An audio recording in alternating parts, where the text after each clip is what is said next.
This 23-year-old woman, who we shall call Mukanena, found out she was HIV positive in June last year after she made a decision to know her status. Nawulira bubi, nawulira nga sola natambula nga n'obulamu tebusobola genda maaso. Kuba bwe bangamba nti olina akawuka akaleeta mukenenya ne ndowooza ngenda afa kwolwo olunaku lwennyini. Such was the devastation that came with the news. However, Mukanena blamed no one for her predicament. She accepts she was careless and exposed herself to the danger of catching HIV/AIDS. She says she had been a sex worker since the age of 16. Ng'olumu omuntu gwe mugenda okwegatta naye akugamba nze ngenda kwegatta naawe naye bwe mba nga ngenda kuwa ssente mba sambala kondom. At the time Mukanena was lured into the trade of commercial sex, this youthful woman had dropped out of school in Senior 4 after her parents could not afford to pay her school dues. Waliwo omukyala alinga atunda ebbaala nga tugenda nga batuwa ssente, batugulira soda, batugulira ebyokunywa. Kati waliwo mukwano gwange yantwalanga n'angamba jangu tukola bwe tuti ne bwe tuti. The high numbers of girls who are not attending school due to the so many factors has actually also contributed to the high prevalence of HIV among the young girls. She's now on antiretroviral treatment. A recent UNAIDS World AIDS Day report documents a decrease in mother-to-child infections in Uganda. The same report, however, shows that 360 adolescents and young women in Uganda between the ages of 15 and 24, just like Mukanena, get infected every week. Not per month, not per year, per week. And it's one of the highest, second highest only to South Africa. So that we can't be saving children and then exposing them to infection. By the end of the year 2013, Uganda had 140,000 new HIV infections. The good news is that that number has way dropped up to about 83,000. But there is something to worry about, that most of these new infections are now happening in girls between the ages of 15 and 24.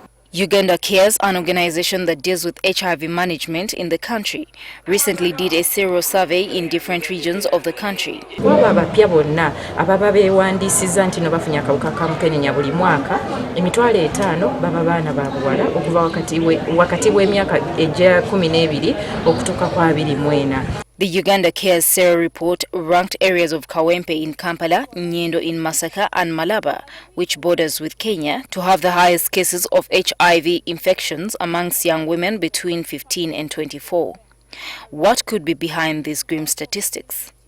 At the just concluded AIDS Day celebrations in Kalangala, President Museveni expressed concern over the shocking statistics and blamed it on the reluctance of Uganda AIDS Commission to sensitize masses about HIV. Waliwo obunafu mu kunyonyola mu kitongole kya mwala waffe Dr. Ondoa obubaka buno njagala butuuke ku bavubuka. Obulamu kyeki bwe bugaga. N'olwekyo okuzanyisa obulamu bwammwe so nga mumaze okutegeera nti waliwo omusota guli awo. Nathan Balirwana is a youth counsellor at Mildmay, Uganda. Balirwana's daily work involves meeting and talking to adolescents and young people seeking HIV services. Balirwana agrees with the president. They do not know HIV, they do not know the different prevention strategies, they do not know the different safe practices. So it is general. Even in Kampala Metropolitan, it's surprising that so many young people are not aware of HIV. Uganda has been battling HIV/AIDS for over 3 decades. As awareness has been pushed to the back burner, the fight against the scourge has shifted towards treatment and care of people living with HIV. There is that false confidence that PEP creates, that ARVs create amongst the young people, where young people actually, some of them have engaged in sexual activities, in irresponsible sexual activities, simply because they know there is PEP. Many stakeholders believe the complacency amongst young people is as a result of the moral breakdown afflicting society and families. These young people are growing up in dysfunctional families where there is no structured parenting, where there is no structured moral education, there is no structured behavioral mentorship. So you find that because morals have broken down, young people are engaging in illicit sexual behaviors. Baagala nnyo ssente, abawala beegomba n'ebirala bingi ebibalimbibwa. Dr. Winnie Nambazida, who works with adolescents living with HIV at Mildmay, says the absence of sex education in schools is partly to blame for the huge number of girls getting infected in the country.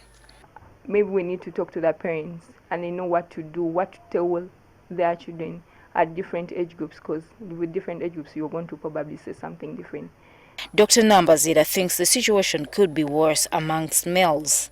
Statistics for HIV testing and counseling in girls are actually higher. I think in girls it's about 68% and in boys it's about 33%. So if you're looking at those values, it's clearly showing you that the girls are testing more. So of course they are more likely to know their status right now. If the country is to make strides in fighting against HIV and AIDS, stakeholders argue that it must engage a robust sensitization campaign similar to the 90s when Uganda was lauded for its candidness to overcome the scourge. Gertrude Tumusime with Kware, NTV.